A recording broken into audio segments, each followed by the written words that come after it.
राधे राधे। श्रीमद् भागवत गीता के चौथे अध्याय ज्ञान योग का 33वां श्लोक। श्रेयान्द्रव्यम याद्यम यज्ञम ज्ञान यज्ञम परम तपः सर्वकर्माखिलम पार्थम ज्ञाने परिसमाप्यते।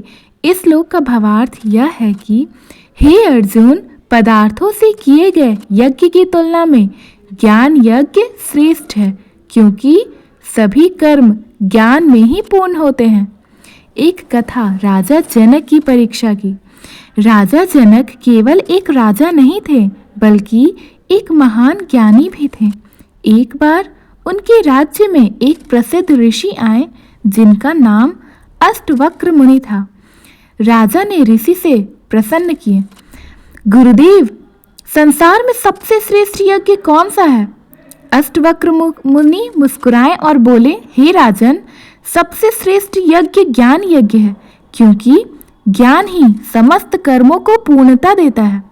यदि कोई व्यक्ति सच्चे ज्ञान को प्राप्त कर ले तो उसे किसी अन्य बाहरी यज्ञ की आवश्यकता नहीं होती। राजा जनक ने मुनि से कहा, गुरुदेव, यदि ज्ञान यज्ञ इतना श्रेष्ठ है तो क्या एक गृहस्थ भी इसे कर सकता है? अष्टवक्र मुनि ने उत्तर दिया, राजन, यह यज्ञ बाहरी अग्नि में आहुति डालने से नहीं, बल्कि मन को ज्ञान की अग्नि में आहुति देने से होता है। जैसे स्वर्ण को अग्नि में तपाने से उसकी अशुद्धियां समाप्त हो जाती हैं, वैसे ही आत्मा जब ज्ञान यज्ञ में प्रवेश करती है तो वह भी निर्मल और पवित्र हो जाती है। अष्टवक्र मुनि ने एक दिन महल में सभा बुलाई और सभी विद्वानों से कहा, जो व्यक्ति इस महल में बैठा है लेकिन फिर भी पूरी तरह मुक्त है, वही ज्ञान यज्ञ का सच्चा अधिकारी है। सबने राजा जनक की ओर देखा, क्योंकि वे राज्य में रहते हुए भी संसार के बंधनों से मुक्त थे। ज्ञान यज्ञ के प्रभाव से राजा जनक बने विदेह। राजा जनक ने मुनि से ज्ञान प्राप्त किया और कहा, हे गुरुदेव, अब मैं यह समझ गया कि सच्चा यज्ञ कोई बाहरी क्रिया नहीं है, बल्कि आत्मा के भीतर होने वाला ज्ञान का उदय है। तभी से राजा जनक को विदेह कहा जाने लगा, जिसका अर्थ है जो देह में रहते हुए भी देह से परे हो। इस कथा से हमें यह सीख मिलती है कि ज्ञान यज्ञ सभी यज्ञों में श्रेष्ठ है, क्योंकि यह आत्मा को मुक्त करता है। सच्चा यज्ञ बाहरी आहुति देने से नहीं, बल्कि आत्मा के भीतर ज्ञान की अग्नि जगाने से होता है। जिस व्यक्ति को सच्चा ज्ञान मिल जाता है, उसके लिए कोई कर्म बंधन नहीं बनता। राजा जनक जैसे महापुरुष हमें सिखाते हैं कि सांसारिक कार्यों में रहते हुए भी आध्यात्मिक रूप से मुक्त रहा जा सकता है। भगवान श्री कृष्ण अर्जुन को यह समझा रहे हैं कि बाहरी यज्ञ करने से अधिक महत्वपूर्ण है आत्मा को ज्ञान की अग्नि में तपाना। यह ज्ञान ही समस्त कर्मों को पूर्णता प्राप्त करता है। 34वां श्लोक। तदिति प्रणिपातेन परिप्रशेन सेवया उपदेक्ष्यन्ति ते ज्ञानम ज्ञानेन सत्वदर्शिनः। इस श्लोक का अर्थ है कि श्री कृष्ण अर्जुन को कहते हैं, हे अर्जुन, उस दिव्य ज्ञान को प्राप्त करने के लिए तुम गुरु के चरणों में विनम्रता पूर्वक जाओ, उनसे उचित प्रश्न पूछो और सेवा करो। वे तत्वदर्शी महापुरुष तुम्हें उस ज्ञान की शिक्षा देंगे। एक कथा। राजा उत्पाद के पुत्र ध्रुव अपनी सौतेली माता सुरुचि के कारण बहुत दुखी थे।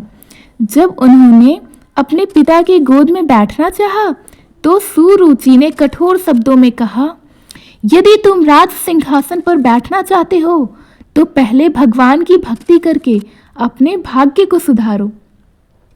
ध्रुव इस अपमान से आहत हो गए और उन्होंने अपनी माता से कहा, माँ, मैं ऐसा क्या करूं कि मुझे संसार में सबसे ऊंचा स्थान प्राप्त हो? माता ने उत्तर दिया, बेटा, जो कुछ भी पाना हो वह केवल भगवान से ही प्राप्त किया जा सकता है। उनकी कृपा के बिना कुछ भी संभव नहीं है। ध्रुव ने भगवान की खोज में वन की ओर प्रस्थान किए। मार्ग में उनकी भेंट महर्षि नारद से हुई। नारद जी ने ध्रुव की तीव्र भक्ति और संकल्प को देखकर कहा, वत्स, भगवान की प्राप्ति के लिए तुम्हें गुरु की शरण में जाना चाहिए। गुरु ही वह दीपक है जो अज्ञान के अंधकार को मिटाकर ज्ञान की ज्योति जलाते हैं। ध्रुव ने विनम्रता पूर्वक प्रणाम किया और कहा, गुरुदेव, कृपया मुझे वह ज्ञान दीजिए जिससे मैं भगवान को प्राप्त कर सकूं। नारद जी प्रसन्न होकर उन्हें ओम नमो भगवते वासुदेवाय मंत्र का उपदेश दिए और तपस्या करने के लिए मधुवन जाने को कहा। ध्रुव ने अपनी तपस्या में गुरु की आज्ञा का पूर्ण रूप से पालन किया। पहले वे एक दिन में एक बार भोजन करने लगे, फिर सप्ताह में एक बार और धीरे धीरे मांस में एक बार करने लगे। अंततः वे केवल वायु के सहारे जीवित रहने लगे। उनकी कठिन तपस्या से स्वयं भगवान विष्णु प्रकट हुए और वरदान दिए, वत्स, मैं तुम्हारी भक्ति से प्रसन्न हूँ।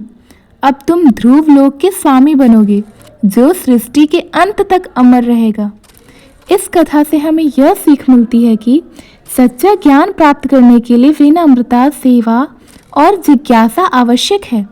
गुरु की कृपा के बिना परम सत्य को जानना असंभव है। ध्रुव जैसे दृढ़ संकल्प और निष्ठा से ही कोई व्यक्ति महानता प्राप्त कर सकता है। भगवान उन्हीं पर कृपा करते हैं जो पूरी श्रद्धा और समर्पण के साथ उनकी भक्ति करते हैं। श्री कृष्ण अर्जुन को बता रहे हैं कि अगर सच्चा ज्ञान प्राप्त करना है तो उसे गुरु की शरण में जाना होगा। तत्वदर्शी गुरु ही वह ज्ञान दे सकते हैं जो आत्मा को परम सत्य से जोड़ता है। धन्यवाद। अगर आपको श्लोक का अर्थ समझ में आया तो प्लीज़ हमारे वीडियो को लाइक करें, शेयर करें, सब्सक्राइब करना ना भूलें। धन्यवाद।